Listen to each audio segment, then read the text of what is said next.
இன்றைக்கி இருக்க ஜெனரேஷன்ஸ்க்கு நீங்கள் சொல்ல விரும்புகிற ஒரு 5 விஷயம், ஏன்னா நிறைய இடங்களில் பிரின்சிபல்ஸாக 5 சொல்லிகிட்டே வந்தீங்க, அதோடைய சீக்வன்ஸாக புதுசாக தொழில் தொடங்கியிருக்காங்க இல்லை ஏற்கனவே தொழிலில் இருக்காங்க, அவங்க வந்து உங்களை மாதிரி ஒரு பிராண்ட் ஆகணும், சக்ஸஸ்ஃபுல் ஆகணும்னா நீங்கள் அனுபவித்ததாக இருக்கலாம் அல்லது நீங்கள் தெரிந்து கொண்ட விஷயமாக இருக்கலாம், ஒரு 5 விஷயம்.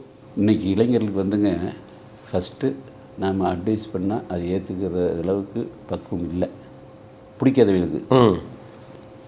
அதனால் 5 சொன்னால் மைண்டில் வச்சுக்க மாட்டாங்க, 3 முடிச்சுக்கிறோம். ஓகே ஓகே முத்தாய்ப்பாக இருக்கு. இது பார்க்குற இளைஞர்கள்லாம் நான் சொல்கிறது என்ன, நான் உங்களுக்கு கண்டிப்பாக அட்வைஸ் எல்லாம் பண்ணல, என்னுடைய அனுபவத்தை சொல்கிறேன், அது உங்கள் லைஃப்பில் அப்ளை பண்ணி பார்த்துக்குங்க. மேட்ச் ஆச்சுன்னா கன்டினியூ பண்ணிக்கங்க, இல்லாட்டி விட்டுருங்க, ஒன்றும் பிரச்சனை இல்லை, அப்படியே எடுத்துக்கலாம்.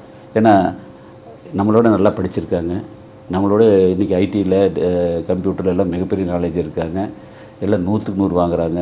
நான் 33 மார்க் வாங்கி 2 மார்க்கில் அது ஃபெயில் ஆனவன். இவங்களுக்கு அட்வைஸ் எல்லாம் பண்ணால் ஏற்றுக்க மாட்டாங்க அதையே. இருந்தாலும் என்னுடைய அனுபவத்தை சொல்கிற போது அது அவங்களுக்கு லைஃப்பில் அப்ளை பண்ணுறதுக்கு வாய்ப்பாக இருக்கிறதுக்காக சொல்கிறேன். 3 விஷயம் இன்றைக்கி பிஸ்னஸ் பண்ணுறதுக்கு வேணும்.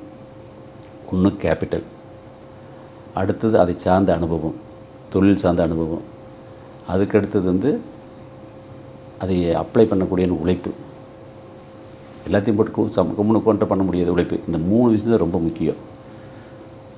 துரதிஷ்டம் என்ன அப்படின்னா இந்த 3 ஒன்றும் அமையாது. அது யதார்த்தம். இது எதாவது இது மாதிரி அக்செப்ட் பண்ணணும். இந்த 3 வரும்போது பிஸ்னஸ் பண்ணிக்கலான்னு எப்பவுமே பண்ண முடியாது. ஓகே, 3 அமையாது, ஆனால் வர்றப்ப தான்னா பண்ணவே முடியாது. அப்போ நான் என்ன இளைஞர்கள் சொன்னேன்னா, உங்கள்கிட்ட என்ன இருக்குதோ அதை இன்வெஸ்ட் பண்ணுங்கள்.